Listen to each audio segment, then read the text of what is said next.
Sir, please, buy my bike. Mommy hasn't eaten in 2 days. The small, trembling voice cut through the noise of revving engines and loud laughter like a blade. The group of rugged bikers froze mid-conversation. Their laughter faded as they turned toward the source of the voice. Standing in front of them was a little girl, no more than 8 years old, clutching the handlebars of a small, rusted bicycle with one broken pedal and faded pink paint.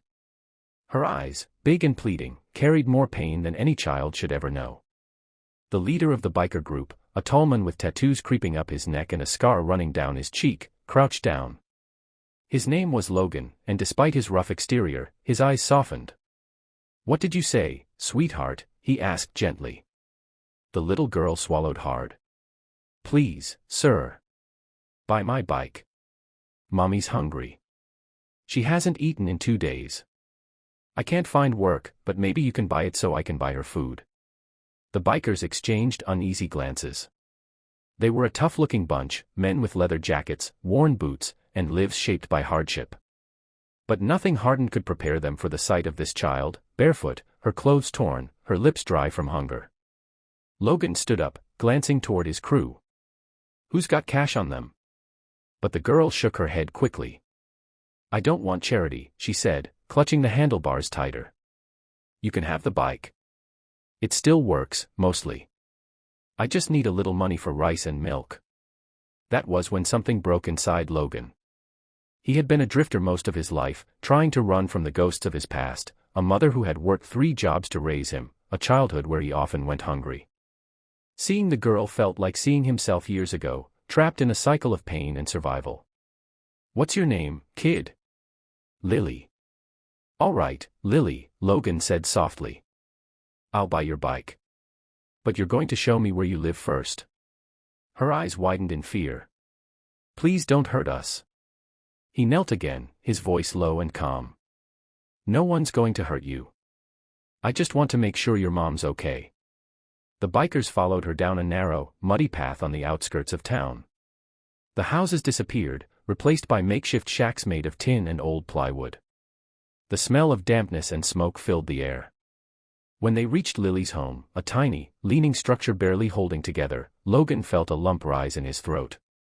Inside, a woman lay weakly on a torn mattress, her face pale and hollow, her hair tangled.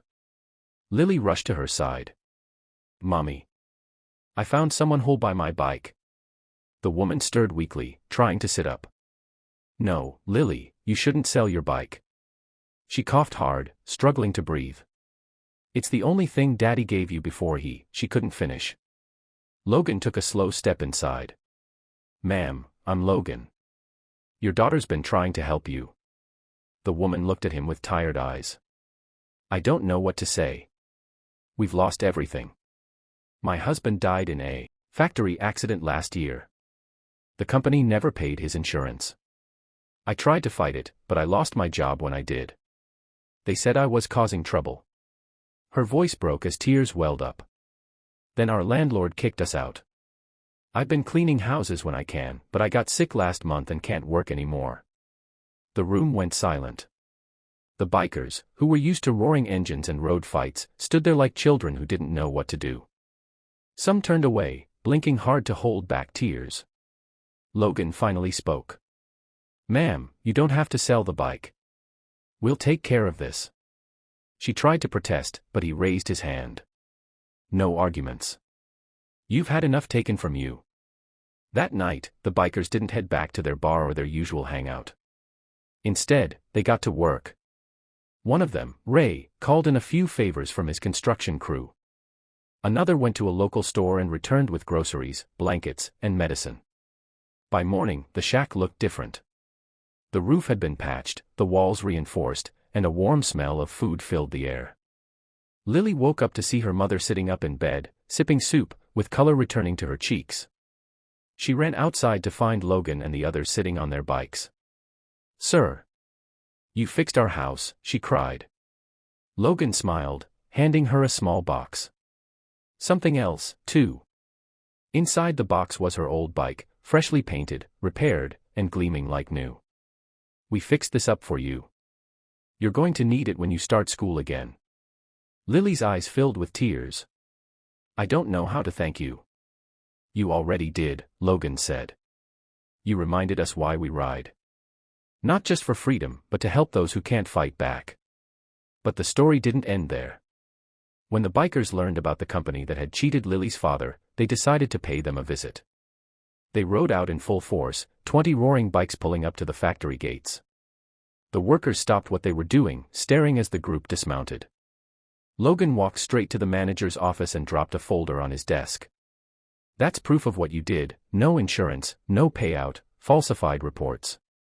We've got a lawyer ready to go public. You've got 1 day to make it right. The manager stammered, sweating. Who are you people? Logan leaned forward, his voice low. Just a bunch of bikers who met a little girl selling her bike so her mother could eat. The next week, Lily's mother received a check for the full compensation and a written apology from the company. Months later, Logan and his crew returned to visit. The small shack had turned into a proper home, painted light blue, with flowers by the door. Lily ran out in a school uniform, her repaired bike parked by the fence. Uncle Logan, she shouted, hugging him. Mommy got a job. She's teaching again.